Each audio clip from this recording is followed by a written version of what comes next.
It's so lovely to see you in that forest in the background. Yeah. Yeah, welcome. Good morning. Good morning, good afternoon, good evening, wherever you are. That's true. That's Right? true. Good morning, good afternoon, good evening. This is an event taking place in Greensboro, North Carolina, but reaching around the Yeah. world. Lovely to see you, those who can come on screen. And if you can't come on screen, that's fine. And we'll probably have more people join us as we go along, and it doesn't matter because we are here. What a beautiful sky that has joined us twice. We have both the image of a sky from Allah, and we have the iPhone is beautifully walking. We have a most gorgeous, gorgeous day for this Freedom Festival event. Ah, so glad you're here. I'm going to do a little of introduction and then turn it over to our host, Dr. Omar Ali. I'm Dr. Raquel Holmes. I am the founder of the Freedom Festival, and welcome to Freedom Festival 2026. This is our fourth year of the Freedom Festival, the Improv Science Freedom Festival. And for some of you, you're returning. Some of you, this is the first time. So I'm going to introduce you to what the Freedom Festival is. And we started it in 2023 in response to the desire to create through celebration, conversation, and play what freedom means to us and to our communities. And so we celebrate and explore emancipation and independence. And in the US, that's from Juneteenth to the 4th of July. Of course, in other countries, there are different dates. And so as we've worked over the years, we learned to say emancipation and independence. Um, so it's 16 days. And actually, it was Omar who first said, if you do one event a day, you're there. And I was like, it's possible. So we did that. This celebration is created by ordinary people, and among them are independent artists, scientists, therapists, small business owners, estheticians, painters, um, who are giving and inviting others to explore what freedom and independence means to them and what's in our world. So we are very happy to have as a partner activity in this Let's Learn, right? Part of this community that gives by creating environments for learning. And with that, I will turn it over to Omar Ali and Crystal in our Greensboro to take us on a tour. Great. Thank you, Raquel. Thank you for organizing this and so many other things that are part of the festival. And wonderful that we've been doing this for 4 years. It's amazing. Thank you all for being here. It's nice to see you on video. I don't have my glasses on, but I think it's Lauren. Nice to meet you. My colleague at UNCG, actually. And Lisa. Hi. And Martha. And iPhone with the beautiful sky. And then the person with the beautiful sky. So we have multiple skies. And I'm here with my colleague, Crystal Thomas, who is finishing up her doctorate at UNCG in literature. And we've done this a couple of times together, which has been really nice. So my name is Omar, and I'm a professor at UNCG, and I teach history, and I look at the Africa and the global African diaspora, and I'm very, very fortunate to live right on the edge of the woods. For a long time, my kids thought when they were smaller that the entire forest was our backyard, which is pretty amazing. And so let's go in a little bit into the woods, and we'll talk a little bit about some of the history here. So, if you have any trouble hearing me, please let me know, and we'll go in a little bit here, so you can see. All right. So, as as Raquel said, we are in Greensboro, North Carolina. And it is essentially one of the launching points of the Underground Railroad. Uh, uh, there were multiple places where people who were enslaved sought their freedom to go mostly north. If you were in South Carolina, though, in the early 19th century, you would actually want to head south to Florida, which was Spanish controlled, because they had some ways more not relaxed, but a little bit. There was a little bit more wiggle room in their system for manumission, and so there was possibilities under the Spanish Empire in English speaking colonies and new republics.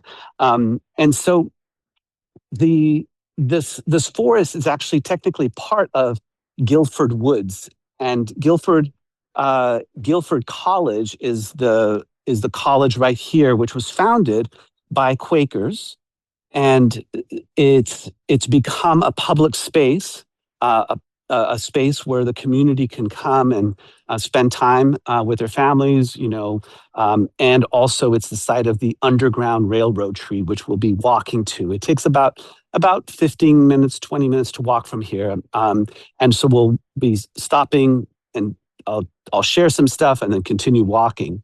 So if you look around here, you see particular kinds of trees, which I don't know if you recognize them, but does anybody want to share maybe what they think this kind of tree is? Can you see? What kind of tree might that be? Is it possible to see? Yes, you can This see is, it. You yeah, can, it's I was thinking pine. yeah, that's right. These are pine needles, which are all over the ground. So this is an area of the woods that is pine. And in ecology, there's this concept of succession where you have basically different kinds of organisms that develop over time. And so pines are a little bit younger than sort of the deciduous sort of trees that have the flat leaves that we can see. There are some beech trees and others that are scattered in this part of the woods. But this was actually an area that the Quakers, who had founded Guilford College, used for farming. And so it's a little bit younger than some of the other woods where we're going to be going to, where the Underground Railroad tree is. So in terms of sort of timeline, we're talking about the late 18th century and early 19th century. And the Underground Railroad tree, or Underground Railroad, which was a system developed to help enslaved people gain their freedom, which was directed by those who were enslaved. They were the ones who were taking sort of the lead on this, but they worked in partnership with others, including Quakers in this part of the country. Now, not all Quakers were abolitionists. There's different sort of, if you will, types of Quakers, but in this part of the country, the people who lived here were definitely anti-slavery. And so we know of a few names. Levi Coffin, who is considered the conductor of the Underground Railroad here in the early 19th century, was working with free African Americans, which is a lesser known story. And when we learn about American history, that it wasn't the case that all Black people in America were enslaved. There was a very small portion of Black people who were free. John Hope Franklin, famously, the historian, wrote probably the most about the free Black communities, a very small percentage. And so one of them, we know his name was Saul, and he was the partner in helping to communicate with people who were enslaved on plantations in this area to come and figure out timing wise when they would go. And we're going to talk about some of those stories of people. How we know about these stories has been is through several mediums. We have a journal, basically an autobiography of Levi Coffin himself, which is really valuable, which he wrote many years after being forced out of this area. But we also have the stories that have been passed along generationally among African Americans communities, and there's some material, evidence as well. But we do have these valuable documents that can illuminate some of these stories. So we're going to read directly from some of them. So let's continue down the trail and we'll continue discussing. Omar? So I'll be quiet for a moment. Yeah, So a question I have is around the free blacks. I can't even say free blacks. Like that's yeah, how not in the story it is, right? Of our history. right. And so and this might you might hit this later, but so was it people who came across the ocean? Was it people who were descendants of people who had been free? Like how did we end up with a free black Yeah, community? it's a really good question. So how we ended up with free Black people. And again, Black and white were on race is a construction, but what we would recognize as Black people come from the early colonial history, which, like in the 17th, excuse me, the 16th century, 17th century, I should say, there were free Africans and that would become free African Americans as a result of the law being imprecise around the status of enslaved peoples. So, what do I mean by that? Over the course of about the 1640 to about 1710 or so, there was what sometimes referred to as the racial codification of slavery. So you have people who were brought over, Africans who were brought over into the colonies that were technically not necessarily considered slaves. And so you have people that were indentured servants, effectively, who are Black.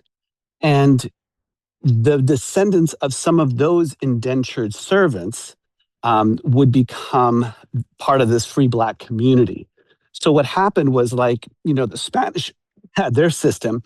And if you had people who came here, who were, give me one second, I just want to get better position, um, who came here as de facto slaves when they landed here, when they were here, there wasn't laws put in place to say that they were actually enslaved subjects. So some of them were actually able to, in some ways, make the case that they were indentured servants or what have you. And there were those who ran away. So it's a combination of the law being imprecise and also African Americans or Africans who had run away that form part of the early free Black community. So laws had been put in place slowly but surely from 1640, where famously there's a case where you have three indentured servants, one Black and two that were, one was Welsh and one was English, and they escape from the farm and they get caught. And the two white indentured servants get an additional 2 years of their contract placed on them. That was their punishment. But the person of African descent is given lifelong servitude. And that is the beginning of the legal basis under English common law here to have Blackness and enslavement become tied together. Because prior to that, if you were Black, it wasn't clear. So it's a very strange thing of in history, but people, it is a curious thing. So that's the answer. So sorry, it's a little Thank convoluted. you. No, it was wonderful. Thank you. Oh, you're welcome. Okay, so now if we turn around here, you can see the pines behind, and now you can start to see the older trees, the deciduous trees, the ones that have the flat leaves. You can see here, for instance, these kind of leaves, right? And so this is older growth. And so the Quakers owned all of this land. It's about 350 acres of land, which is now part of the community. And the people that were in this area were a combination of Quakers, and then there were people who were slave masters, who were of other Christian denominations. You had some free Black, and you had this Black population that was also enslaved. And they did many, many different kinds of things and came from many different backgrounds. We are more familiar with the diversity of people of European descent. We're less aware and knowledgeable about people of African descent, but there were people that came over from West and Central West Africa.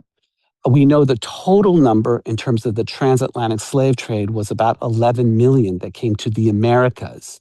Um, and about 700,000 actually came from the Indian Ocean side of Africa. So we have an East African presence in the Americas, mostly going into the area of Brazil, which was under Portuguese control, because they had two major colonies, Angola and Mozambique.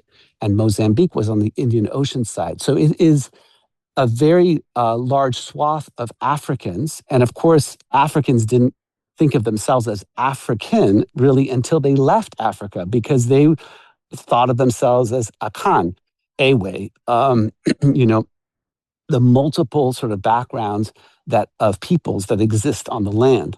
So there was this uniting factor through the transatlantic slave trade that brought Africans together, but they did speak many different kinds of languages.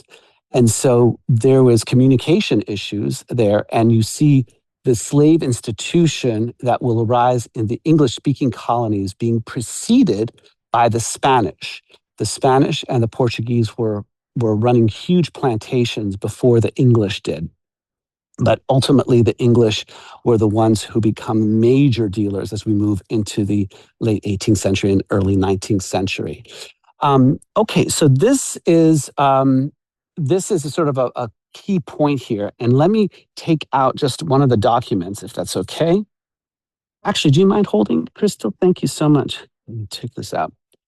So one of the things that I do when we have actually young viewers or young participants is I tell them that I want them to just give me a second because I have a very special thing that I want to share with them, which is, and I'll reach back and I'll go, it's actually a time machine. I actually have a time machine. I want to share it with you. Is that okay? And then I take it out and I show them this piece of paper.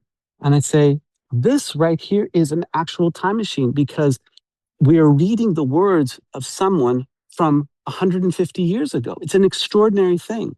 So we have these words that are communicated to us. So it's like we're time traveling.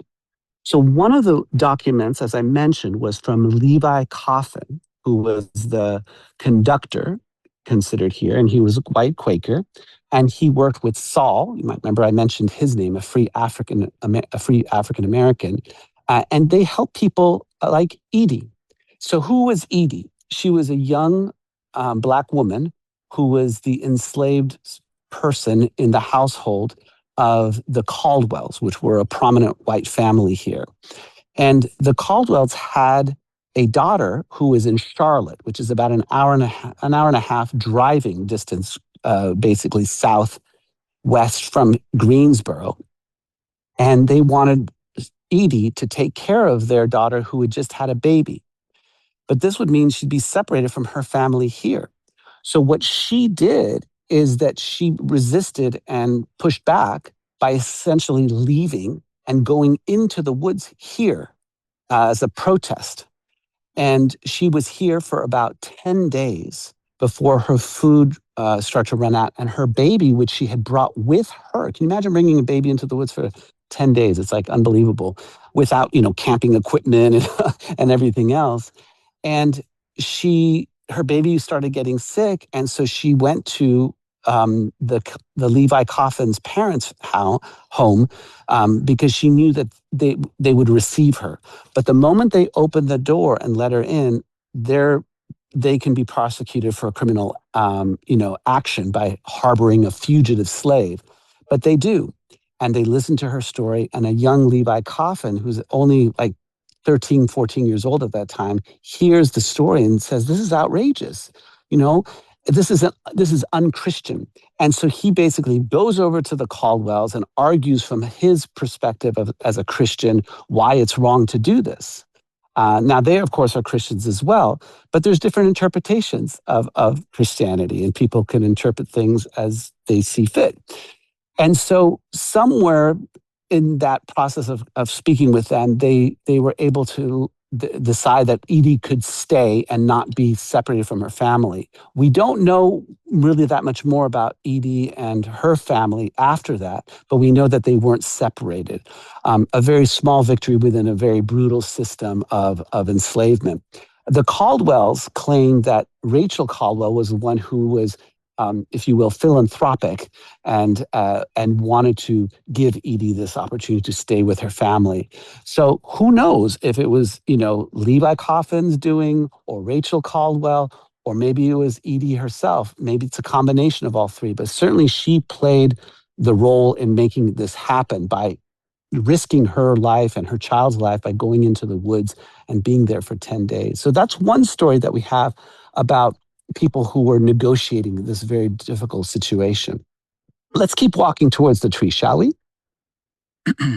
And if you have any questions, oh, it's nice to see. Hi, Dorian. Nice to have you join us. If you have any questions, please just come off mic and you can ask, okay? Because we're walking and talking here. And I'm here joined again by Crystal. Crystal, for those of you who just came, is a colleague from UNCG. She's wrapping up her doctorate in literature. And this is, I think, her second or third time that we've done this together. It was very sweet of her. When she found out that we were doing it again, she called me right up and she said, "Hey, can I be of help?" And I said, "Yes, always. Thank you." Yeah. In the past, we've had other guests come. This time, we decided not to. Oh, welcome, Shelley. Okay, great. All right. It looked like Martha had a question. Is that right? Oh, I'm so sorry. Go ahead, Martha. Just unmic and just speak, please. Actually, I'm just waving at Crystal. Oh, Martha's waving at you. I'm just thrilled to see you. Yeah, and both of you. Yes. Oh, thank you. I'm enjoying the story. Yes. Oh. Yeah, we have a family connection with Levi Coffin, so it's really wonderful to hear you. Oh, do tell us. We'd love to hear. What is your family connection? So my in-laws' family came over, and they're referenced in Moby Dick, and I don't know that much about it, but I do know we visited his gravesite in Guilford, near the Guilford County Courthouse. And for some reason, he was excommunicated from the Quaker Church. We don't know why, but it's nice. I mean, now I'm much more curious to learn more. Yeah. So the Quakers, for those of you who may not be as familiar, are a Christian denomination. They basically, there's many different kinds of Christians, right? There's Quakers. If we go back to the colonial period, you have what are called the Shakers, but you have a whole variety: Episcopalians, Baptists, Calvinists, of course, Roman Catholics, many different kinds of Christians. And Quakers were one denomination, and they're officially called the Society of Friends. And one of the branches of the Quakers becomes anti-slavery. In fact, the first document, written source that we have that is an anti-slavery document in the Americas comes from what's called the Germantown Remonstrance, which was a document penned by Quakers in Pennsylvania. And they were articulating that the unchristianness of having enslaved people. And so you do have people who are Christians being outspoken about the inhumanity and unchristian nature of enslavement. And you have also other religions that are part of the mix here. One of my dear colleagues, Sylviane Diouf, writes about the Muslim Africans in the Americas. An estimated 15 to 20% of all captives taken out of Africa were Muslim. And if you saw the Amistad, the movie, there's actually a depiction of some Muslims on the ship praying, and which is historically accurate, because many of the Muslims that came to the Americas via the transatlantic slave trade were coming as captives of war. And there were a number of wars going on in West Africa during this time, and many of them came from predominantly Muslim areas. But Muslims were also considered a very dangerous group of people because, and we know this because under Spanish law in the first 50 years, they specifically target Muslims because the earliest slave rebellions were actually led by Muslims, Yolof, and they were most likely military commanders who knew how to like fight. And so you have slave resistance taking place as early as the 1520s in Hispaniola. You have it also in the southern part of South America in the area of Colombia. And there would be ongoing forms of resistance. And so the Underground Railroad, as we understand it, is really a part of that continuum of resistance against slavery. And so people did different things. Edie used her body to leave, knowing that depriving that labor and also taking her child with her was a negotiating a sort of opportunity. She did not gain her freedom as far as we know, but she wasn't separated from her family. So struggle looked like many different kinds of ways, including armed rebellion. And so mostly of what we know about slave resistance is it comes from the areas of the Caribbean and South America. But there's increasing scholarship showing how there was slave resistance in North America, um, other than flight, than running away. And Herbert Aptheker and others have written about that historically. In fact, Raquel's father was a historian and documented some of this rich African American history as well. So I'll take a stop right here because I'm walking and talking, and just sort of pause for a second. Among the things that we've talked about before, does anybody have any questions or comments before we continue? Sure, we have lots. There's small ones. There's small ones, but also just to give you some breath catching. Like I was thinking, and you probably said this, but when you said 11 million, Mm, and I'm sure I've heard that number before, but it was like such a weight of like, wow. yeah. And I think, and maybe part of the weight is also because we are moving people now, because Hmm. we're in this active process of grabbing, capturing, shipping overseas, detaining, Hmm. probably putting to labor, and if not in labor, then, you know, still being paid for flesh in the Hmm. world, right? So I Yeah. think, I think about I I don't even know the numbers now of what we're doing here, but I think of Hmm. that 11 million and I was like, wow, and over how much time, and at some level it doesn't even matter how much time, right? Um, Yeah. just the scale of that. Yeah, the scale is incredible. And just to give you just an appreciation of the that number, we're talking about sort of a couple thousand people that were enslaved in this area. So the history that we're talking about here was replicated in many, many, many different places. So this is just one little way into some of that tragic and horrific history. And I think it's also important, and there's been more and more scholarship on Black joy and creativity. And I think it's important to remember that despite the conditions, Black people figured out how to create all kinds of things constantly. One of the things that we have at UNCG is we're having a track that's on foodways and the ways and creative ways in which African Americans have created different cuisines, which benefits all of the culture. And I think that there's more attention to those sort of pathways and and and sort of mingling of different cultures. And so we have that here in Greensboro, which has a very diverse community despite our size. There are about 150 languages that are spoken in our public school system, which is pretty extraordinary. We've been a site for refugees to some of the points that Raquel was alluding to, and refugees and immigrants from many different communities. And it's been, in some ways, a welcoming space that goes back multiple, decades. That I think has its cultural roots in what the Quakers were doing with free Black people as part of the Underground Railroad. If you've heard about Greensboro before, it may be in a history textbook or something you've heard about the Woolworths sit-in. The Woolworths sit-in takes place here.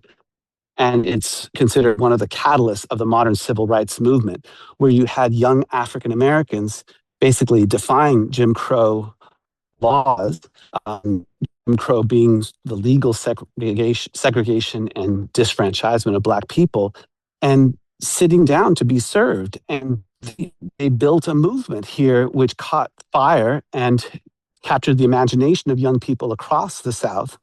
And some of the young people from actually where Crystal and I and Dorian and Lauren are at UNCG, which was called the Women's College. We had several white young women from that college join the courageous Black students from A&T, from Bennett. Bennett College is an all women's African American historically Black college and University, HBCU. And also, it's important to remember the young people at Dudley High School. So you had young people putting themselves on the line to push back, and that's part of a very rich history. So Greensboro is a very interesting place. If you're not from here, come on visit, and I'd love to show you our town. So we're now at one of the larger sort of trails that take us to the Underground Railroad. We'll continue here, okay? And if at any time you have a question, just get off mic. Just a relatively small group, so you can raise your question.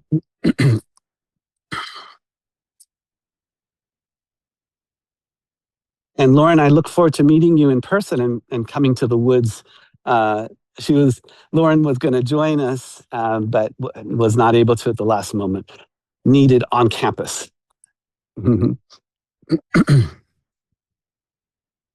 Another aspect of the woods I think is important is to understand that we as human beings, those of you who may not know, but Raquel is actually a biologist, but there's more work, interdisciplinary work between the humanities and the natural scientists, as well as the social scientists, and showing how, in some ways, we're all part of this shared history.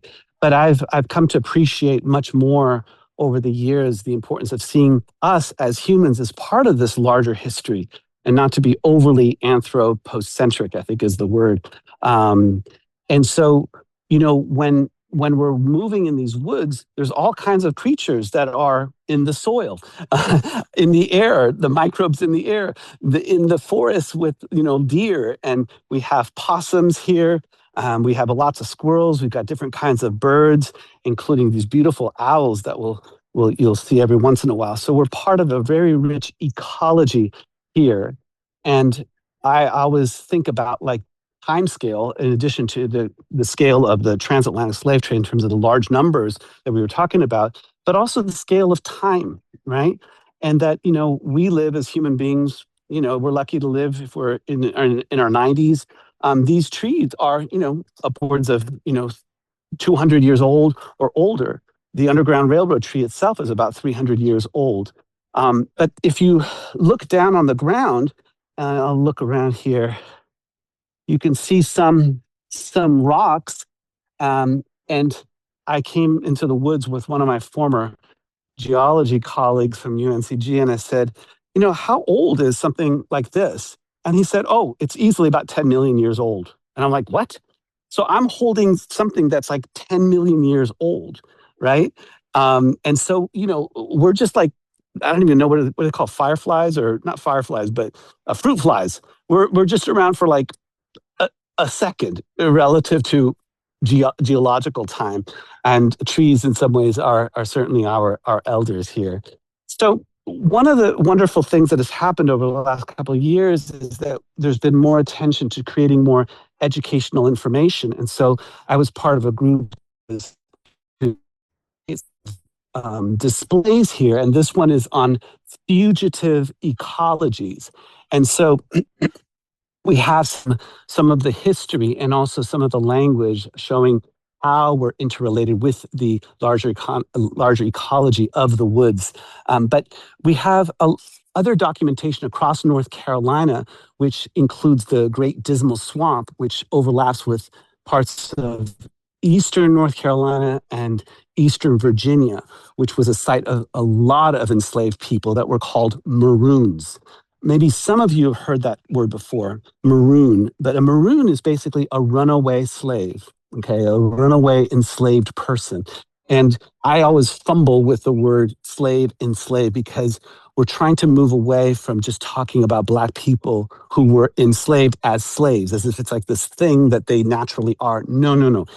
Slavery is an active thing that was done to people. So people are enslaved. We're naturally free. That's our natural state. So I think that we want to be intentional with some of the language.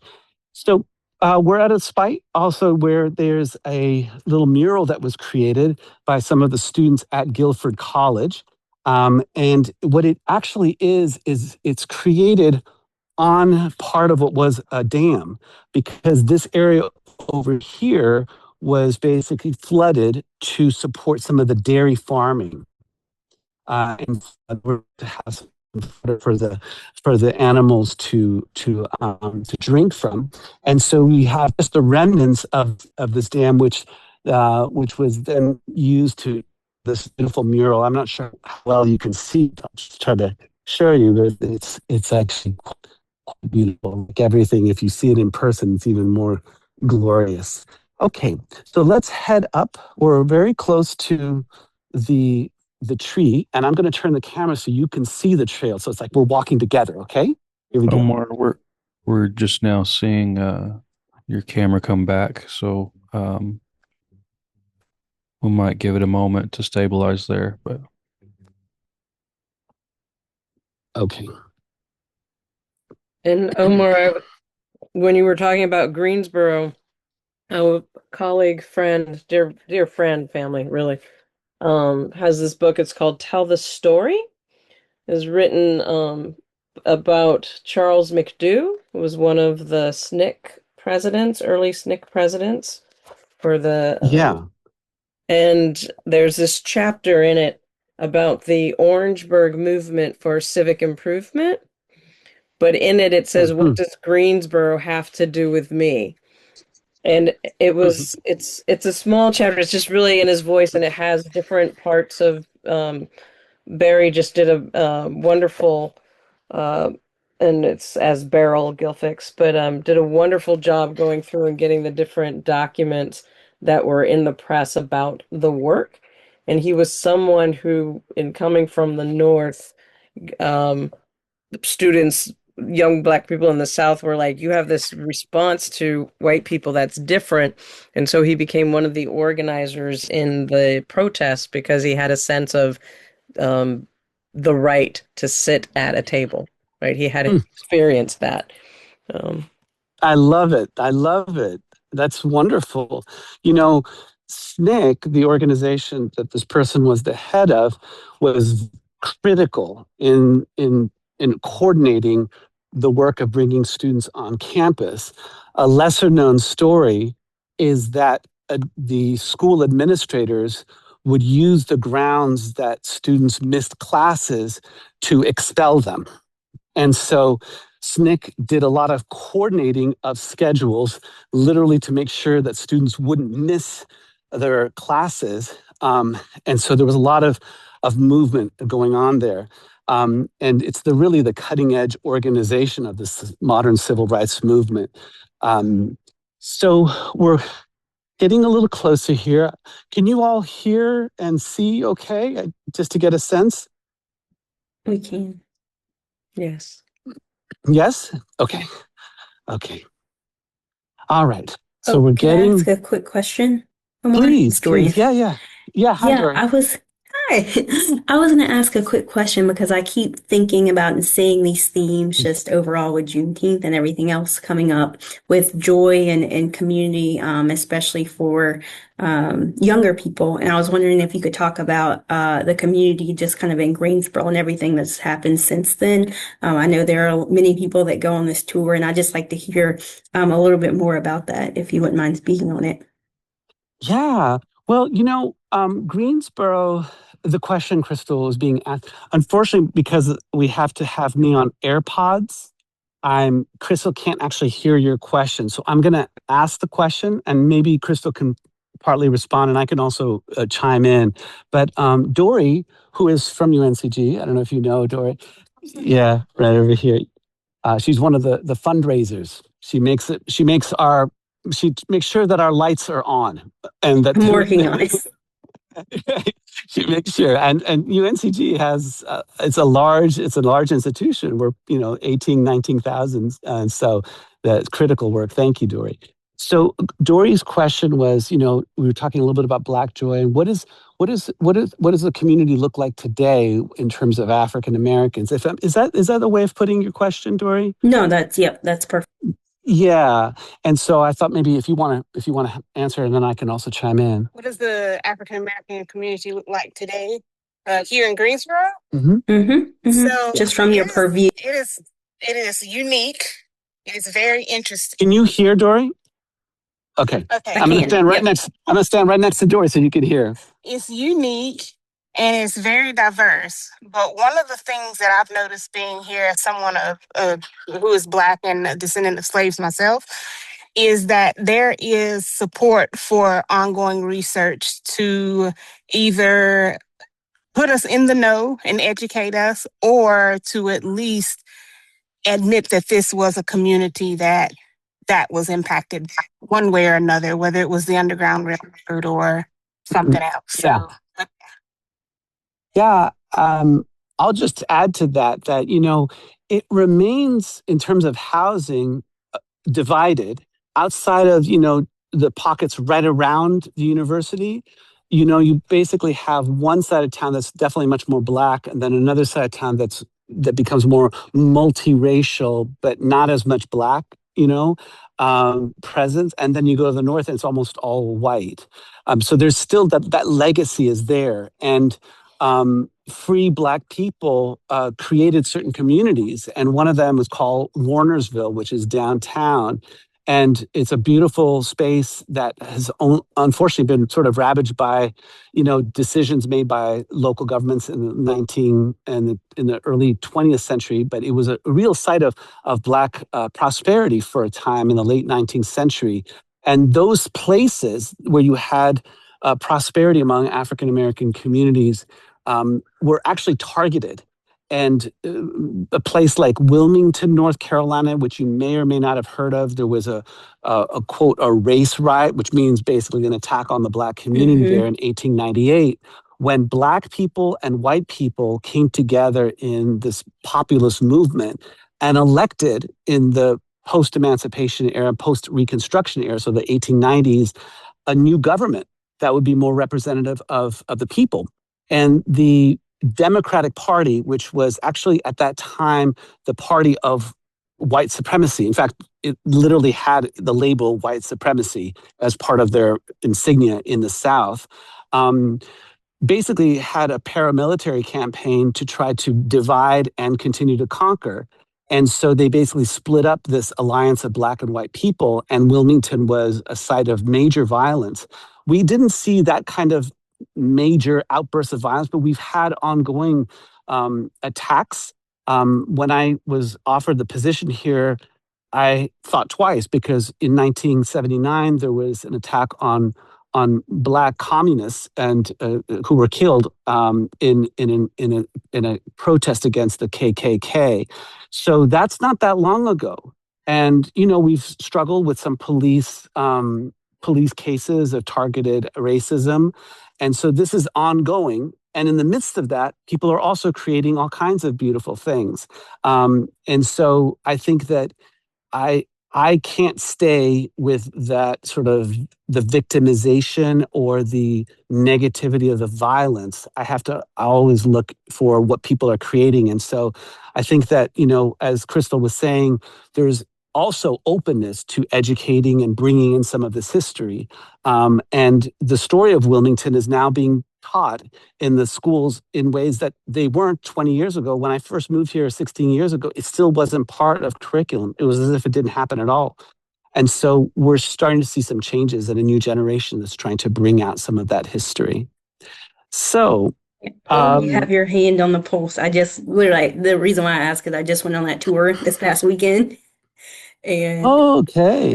It was through a Black family there who they're amazing, and they kind of gave kind of the what do they call it, the highs and lows of everything. So I Hmm. was really curious because we had some young people that were on the tour, and I Yeah. mean, taking in that information, it was difficult, but I'm so glad Hmm. that we have, people like you all, again, adding more than just a historical marker, but really giving kind of life and breath to these stories. So thank Thank you. Yeah, thank you. She was sharing that, she went on a tour recently to gauge some of this history and was just expressing her gratitude. Yeah, yeah, yeah. So hopefully we'll hire Crystal, at the UN, at UNCG or somewhere locally to continue sharing some of this history as well. Yeah. So let's now turn, and so you can see, if you can see here, I'm going to turn, and now what you're seeing here, can you see this? This is the tree. Yes. Yes. Okay. I'm going to go to the base of it. We do have a marker. So there's a platform that was created in 2017 over there. And that was a way to actually not have the roots be overly compressed by traffic, um, to help with its, with its life. And a marker here that talks a little bit about the Underground Railroad tree. A few things to note about it. Let's go down there just so that you have a chance to see it a little bit more closely since you're virtual. Um, but where it's situated is right near a creek, but not too close to it. So it's able to, in some ways, get a steady source of water. Right now, it's dry as can be, but normally there's a little bit of water there. And to and not only is the tree, and I'm going to bring you right up to the tree. This is the magnificent tree. Now you're seeing it up close. It is essentially a people talk about it as a witness of the Underground Railroad because it was around at that time. Now, it was small, much smaller than now, but it was around. A silent witness is how people describe the tree. And I just love the bark. The bark is just exquisite. It's just such a beautiful tree. And a lot of people will come and just put their hands on it. And also, I'm a literal tree hugger. We're tree hugging right now, y'all. That's what we're doing. We're tree hugging. Yes, yeah. So we're tree hugging. And there's Crystal. And you can see around here, that's the creek, which is again dry. But the tree itself, which is a tulip poplar, is about 350 years old. It's actually the second oldest tulip poplar that has been dated in North Carolina. So it's an unusually large tree. If you look around, the other trees are actually much smaller. That's our tree there, but a lot of the other trees are much, much smaller. And one of the things that a wonderful biologist from Canada began to popularize, she wasn't the one who discovered it, but Suzanne Simmons, I don't know if that name means anything, but she was a biologist about 25 years ago who basically showed how these, quote, mother trees are actually sustaining the life of a lot of the other trees around it. And in Canada, there's a lot of logging. And she became an advocate of, okay, if you're going to tear down all these trees, leave the mother trees alone because that's how the forest can regenerate. And so the trees are connected through what's called the mycelial network. So trees have roots. We know they have roots, right? And what they're doing is they're doing this magical thing called photosynthesizing, right? So they're creating essentially this mass out of combining carbon dioxide with sunlight and water, and the underneath the ground, the trees are essentially communicating with each other through this mycelia, fungi, basically, which are gaining some of the photosynthesis, the sugars that come from the photosynthesis, in exchange for grabbing a little bit more nutrients, some nitrogen and phosphate and other things to feed the tree. So there's a symbiotic relationship between fungi and trees, and those networks are actually allowing the trees to be in communication with each other. So there's actually really interesting sort of studies showing that trees actually can communicate both through the mycelial network, but also through organic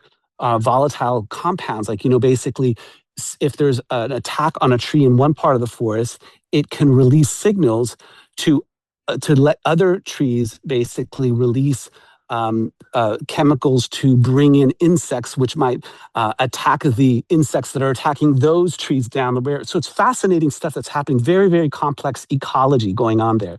So I say this because, again, we humans, primates are basically one of the organisms in this ecology here.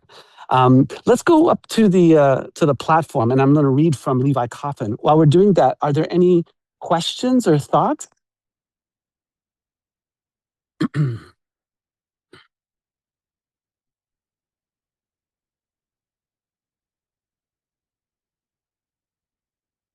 I think it's, at least for me, I was thinking about it's so nice to be in this conversation and it's new each time, and just the kind of richness of where you can go, um, Omar, as you speak, and the reference of our history. And I was Mhm. thinking from Dory's question, I was thinking there was the organizer of the Juneteenth in Greensboro. I think right now, we're seeing many Juneteenths come into existence, but that part that continues to center the activist, the organizing, the ways, like I think the first year we might have had a different title for this, but Mhm. that you lead with Black people being freedom makers, Yes. right? And the ways in which we've led change. And I think it's a narrative that, like as you're saying, we're all coming into how to speak in that way. Um, Yeah.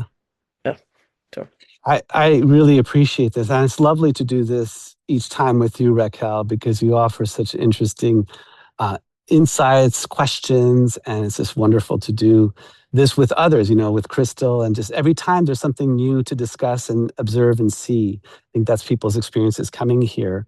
Um, I thought, um, and to your point about sort of what we can also call Black agency, the story of the Underground Railroad had been for generations, actually, the sort of white people helping out the poor Black people. And we've come to understand that it was a partnership and that really the people really leading that were people like Edie or Saul or, James Dimery, who was and his wife and the Vina Curry and others who we know of their names. A lot of this we don't know because it was deliberately not recorded because it was dangerous to try to write these things down because if it was uncovered then people could be targeted, so people had to be very, very careful, and you have to read in between the lines when you're trying to reconstruct some of this history. So part of the history comes from documents, these time machines that we call books. And so I thought I would read from this. This is from Levi Coffin. This was published in 1880, so long after the period of time. And he wrote in his journal, runaway slaves used to frequently conceal themselves in the woods and thickets in the vicinity of New Garden. This whole area was called New Garden before, and the major street is still called New Garden, waiting for opportunities to make their escape to the north. And I generally learned of their places of concealment and rendered them all the service in my power. My father, in common with other farmers in that part of the country, allowed his hogs to run in the woods, and I often went out to feed them. My sack of corn generally contained supplies for the slaves, and many a time I sat in the thickets with them as they hungrily devoured my bounty and listened to the stories they told of hard masters and cruel treatment, or spoke in language glowing with native eloquence of the glorious hope of freedom which animated their spirits in the darkest hours. So we have this particular account. We don't have accounts from those African Americans and people who were really just Africans, but were in America, right? Very newly arrived enslaved peoples. But we can piece together some of the documentation to try to bring out some of this history. And there's also oral history, as I mentioned before. There's songs, that continue to be sung in the Black community and in churches that allude to that freedom struggle in the area and more broadly. And so, absolutely, African Americans were freedom makers, and they were joined by what we would use the language today, allies, partners in that struggle who saw it as a human condition to be enslaved. It wasn't black or white, it was wrong, period. And so one had to, as Levi Coffin, one was compelled to support that struggle. And the courage, incredible courage of free Black people who risked their own freedom to help fellow Black people like Saul. So that's the story of the Underground Railroad here locally. I want to show one more thing. I'm going to ask Crystal if she can hold the camera for me. Let's go over here, Crystal, if that's okay.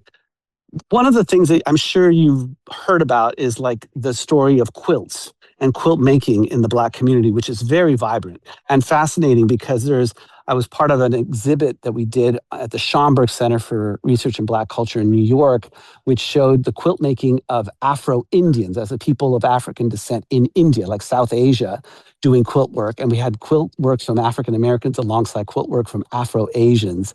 It was a beautiful thing. But I have to say, and this is important, that quilting is a very vibrant and rich tradition, but it was not so much used for signs of the Underground Railroad. It would have been too obvious.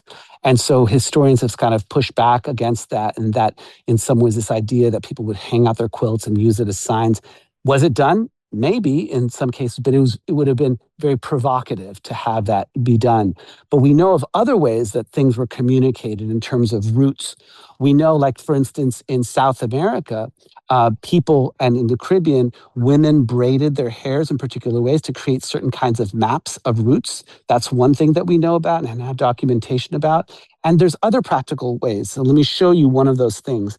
Crystal, if you could just hold it just like, let me see, right there, like that. If you could just hold it. Okay. So if you all can hear me, hopefully, yes, thumbs up. Okay. Oh, let's see. Okay, good. No, a second. Let me turn that off. Yeah. I'm getting something. Okay, thank you. So one of the ways that we know how people learned how to guide and go was if there was a tree at what is it called when you come to a fork in the road? Yeah, like a fork in the road. If there was a tree in the middle, what you would do is you would put your arms around it like this and then go up.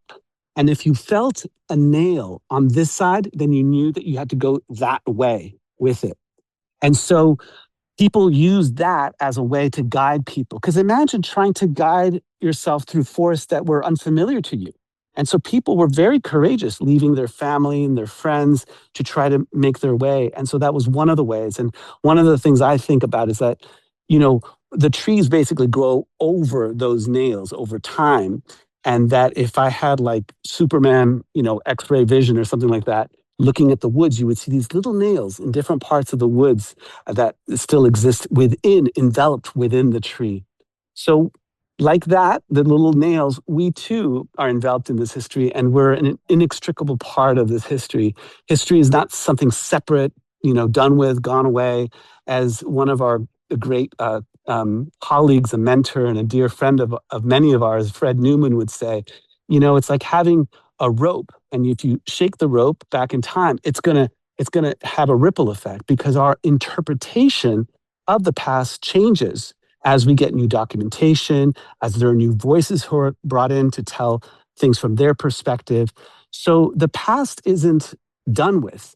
It's an ongoing creation. That is, our understanding of the past is still subject to interpretation. I wonder how other people in the future will see what we're doing now, or the history that we've been sharing with you today. And so people keep moving and stories change based on who they are. Is there anything? Yeah, go ahead, Raquel. Oh, well, we've filled an hour of time, Omar. Yeah. Oh, my goodness. Oh, yes. Go ahead and so I wanted to move towards a close just in respect of time. Not that people can't stay longer, but to do a little bit of closing. Did you? And so I'm putting into the chat a attendance sheet. This is our first. We're like, we don't want to miss you. We want to make sure that we want to know that you came and speaking history. We want to be able to reach out and tell you more about the events. We'll also put again, this is part of the Freedom Festival. There are over 22 events happening, a lot online, more conversations in history. So please fill out that event. Let's give an appreciation to Omar and Crystal for taking us on this beautiful tour. I will put a couple more links in, which are you're welcome to donate. This is a not-for-profit activity. It'd be a tax-deductible link. And again, the Freedom Festival, USA.org is the website and the events page to register for others. Round of applause again. Yay! Yay! With Thank that, you all. Thank you, Omar, for being a true trailblazer and bringing the Freedom Festival out into the woods with Kristen Oh, and others, bringing us that live history. Thank you. thank you. and, Omar, Crystal, do you want to say anything else as we wrap? Is there anything you'd like to add, Crystal? Just before. Just thank you all for joining us. This has been great. It's always different, like Dr. Ali was saying. It's always different. So this was great. It's great every time. I learned something new every time. So, thank you all. Thank you all for coming. Thank you, Raquel, and everyone. Yay! Yay. Thank you. Bye. Enjoy. Take care. Thank you so Bye-bye. much. Bye-bye. Bye. Bye, everybody.